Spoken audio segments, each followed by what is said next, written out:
السلام عليكم ورحمة الله وبركاته. ازيكم حبايبي؟ عاملين ايه؟ يا رب تكونوا بخير. النهارده هنعمل مع بعض صينية بطاطس بالفراخ، وصفة بقى من اسهل ما يكون، وصفة سهلة جدا سريعة جدا. الناس بقى اللي مش بتحب تقف كتير في المطبخ ان شاء الله هتعمل صينية البطاطس بالفراخ دي وهتعجبها جدا. لا وكمان ايه، هنتبل بقى الفراخ بتتبيلة مميزة، واقول لكم على كام تركاية كده احنا وشغالين في الفيديو هتطلع معاكم صينية بطاطس قمر تحفة جدا. شايفين ما شاء الله شكلها يفتح النفس. يلا بقى قبل ما نبتدي الفيديو، لو بتشوفوني اول مره انا امرودي ودي قناتي امرودي في المطبخ، انزلوا بقى حطوا لايك واشتراك وفعلوا زر التنبيهات عشان يوصلكم كل جديد انا بنزله على القناه. نسمي بقى الله ونصلي على الرسول عليه افضل الصلاه والسلام ونبدا الفيديو بتاعنا. يلا بينا. بقى اول حاجه هنتبل الفراخ. طبعا قبل ما اتبل الفراخ دي انا غسلاها كويس جدا وحطها في محلول نقع، وغسلتها مره واثنين وثلاثه وصفيتها من الميه تماما.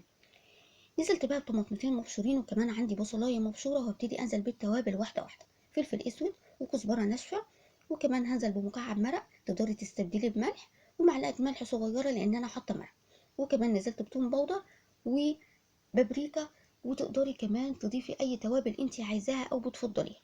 مش هضيف ليمون ولا هضيف خل لان دي صينيه بطاطس بالفراخ. لو كانت فراخ بس كنت هضيف ليمون وهضيف خل. تمام. نقلبها كويس جدا لحد ما التتبيله تتشرب مع الفراخ، وهسيبها بقى في التلاجة لمدة ساعتين على الأقل. وكمان لو كانت ايه قبلها بليلة كاملة هتاخدي طعم تحفة. تمام. أهم حاجة كده نغطيها ونسيبها لإيه لمدة ساعتين في التلاجة. طبعا الفراخ كل ما تاخد وقت أطول في التتبيلة كل ما انت هتاكلي فراخ طعمه مميز. خلاص كده ابتديت اجيب البطاطس واقشرها، وبعد ما قشرتها غسلتها كويس جدا طبعا، وابتديت ان انا ايه اعمل البطاطس دي او اقطع البطاطس لحلقة. الحلقة طبعا ما يبقاش رفيع جدا لاني البطاطس لسه هتستوي مع الفراخ، وكمان هيبقى سواها من سوى الفراخ، فلو كانت رفيعة هتتهري معايا. بعد ما خلصت تقطيع البطاطس غسلتها، وابتديت ان انا اجي عندي فلفل رومي، ده فلفل الوان طبعا، كان عندي فلفل احمر كده، وابتديت ان انا ايه اقطعه على البطاطس. انت عايزه تستبدليه بفلفل حار زي ما تحبي.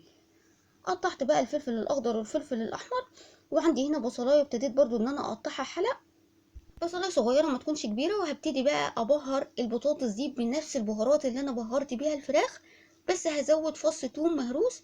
طبعا فص التوم المهروس ده بيدي طعم وريحه تحفه جدا لصينيه البطاطس والفراخ. تمام.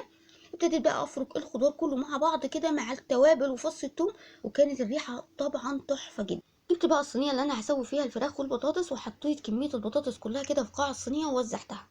بعد كده جبت الفراخ حطيتها ايه فوق البطاطس من فوق. طبعا الفراخ دي زي ما احنا اتفقنا سيبناها ساعتين في التتبيله. بعد كده هنزل بالخلطه دي كلها على الفراخ من فوق واوزعها كويس جدا. وبعد كده هنزل بمعلقتين زيت، معلقتين الزيت طبعا اللي انا ضفتهم في الاخر على الفراخ، لاني اول ما اشيل الغطا على الفراخ بعد ما يستوي هحطه تحت الشوايه. طبعا معلقتين الزيت هتخلي الفراخ تاخد لون ذهبي. نيجي بقى للميه، هحط كوبايه الا ربع من الميه، مش هضيف اكتر من كده لان الخضار هينزل الميه بتاعته، وده كفيل ان هو يسوي لي الفراخ ويسوي لي البطاطس، يعني كوبايه الا ربع مناسبه جدا.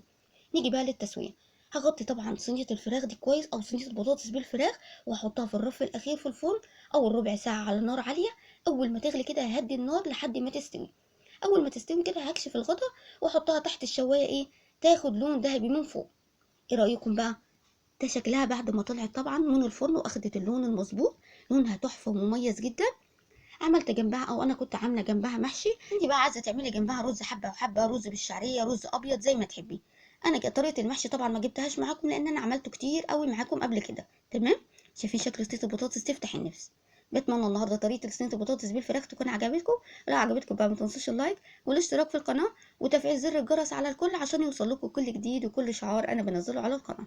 استودعكم الله، والسلام عليكم ورحمه الله وبركاته.